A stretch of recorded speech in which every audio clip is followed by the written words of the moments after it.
Hello, Janet Hayward here. I'm in my car again. I was going to go outside, but it is 87 degrees here in Cleveland, Ohio. So I decided that today I would just talk in my car. So today's topic is this idea of people will do more to avoid pain than they will to find pleasure.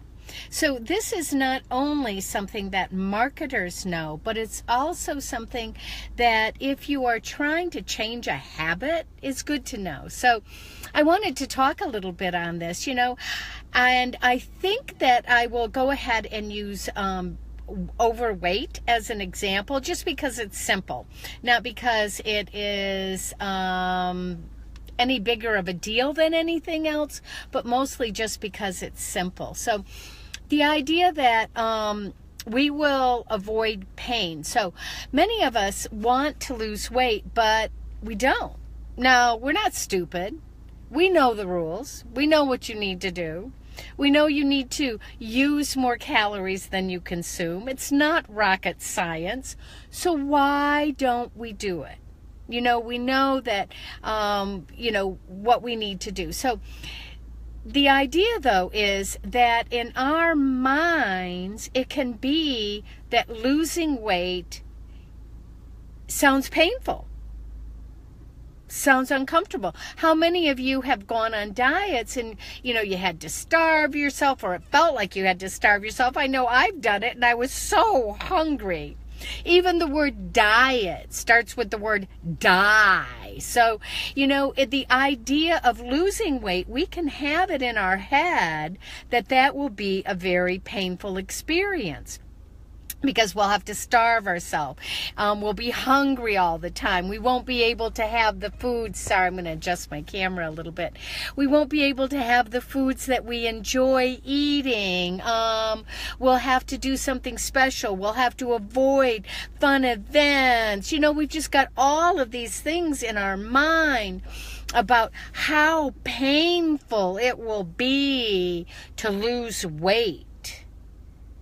And so we don't do it. We talk about doing it and we want to do it, but we don't do it because we will do much more to avoid the pain, much, much more to avoid the pain. So we avoid dieting because it sounds painful. Well, the key is to start linking intense pain to the behavior that you want to change. So rather than think of dieting and starving, as losing, the problems with losing weight, you can think about, things like, my pants are starting to fit a little bit tighter, or it's so hard to find flattering clothes, or I get real embarrassed when I'm out amongst people. I can't put on a swimsuit because I'm too embarrassed. What would another painful thing be about losing weight? I just don't feel good about myself. I don't feel as comfortable in my clothing. In fact, if I put on any more, I'm going to have to buy new clothes and spend all that money on buying bigger clothes instead of being able to spend money on smaller clothes. So you start connecting the idea of weight as being a painful thing, and then you start connecting the idea of losing weight as a pleasure point. When I lose weight, I feel much more energetic. It is so much easier to do things because I just have more energy, and we know that's true. When I am at a lower weight, I will be able to buy myself some new clothes and fun clothes, because they will be clothes that fit me and flatter my figure and I'll look good in. When I lose weight, I will just generally feel better, because the fact is I will be eating healthier, and I know that healthy food actually tastes really good, and it doesn't give me that bloated, gross feeling that I get when I eat foods that aren't good for me. So what you want to do is to put your present state into feeling painful, because we will do more to avoid pain than we will to find pleasure. But then make the goal that you have sound pleasurable. And so, as I said, this is something that is true in personal development, that people will do more to avoid pain than they will to find pleasure. But it's also true in marketing. So, thank you, Artisa. Sorry if I say your name wrong. But this is also true in marketing. People will do more to avoid pain.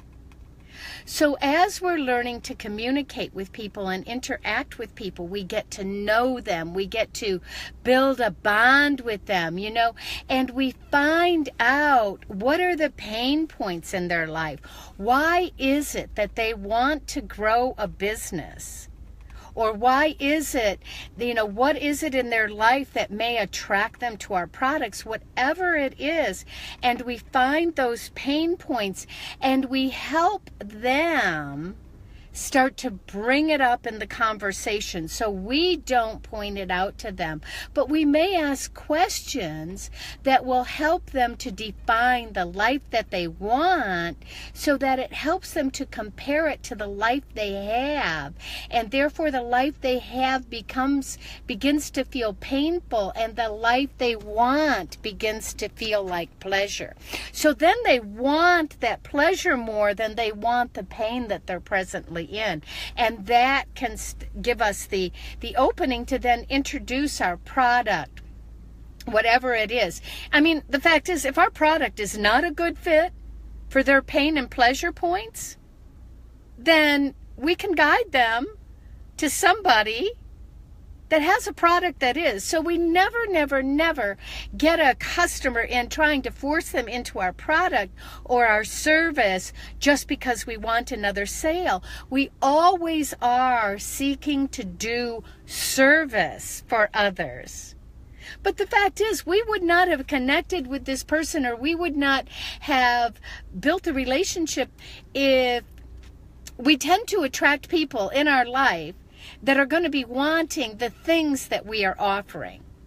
So we do offer the services or the services or products that we have that do fulfill their needs. And if by chance we run into somebody that we do not, if we know somebody who can, we help them out, because we're always being of service. But I think I'm digressing a little bit off point, which is, people will do more to avoid pain than they will to find pleasure. So in summary, what I have said today is, if it's a personal habit or something you want to change in your own life, I used weight as an example just because it's the easiest example to define, then you start making your weight or your present weight being heavier than you like as a point of pain, and then you start defining the pleasure of weighing less, having more energy, having looking better in your clothing, having more self-confidence. And then if it's a product or service that you're selling, you help someone to see how their present situation is causing them pain, so they in turn want the pleasure that your product or service will offer them. So that was today's topic, was this idea that people will do more to avoid pain than they will to find pleasure. And to show you how you can apply it in your personal life and how you can apply it in your business life. So I hope this was helpful. If it was, please give me some thumbs up, some hearts, or some smiley faces, okay? I appreciate you listening, and I will talk to you again tomorrow. Thank you. Thanks.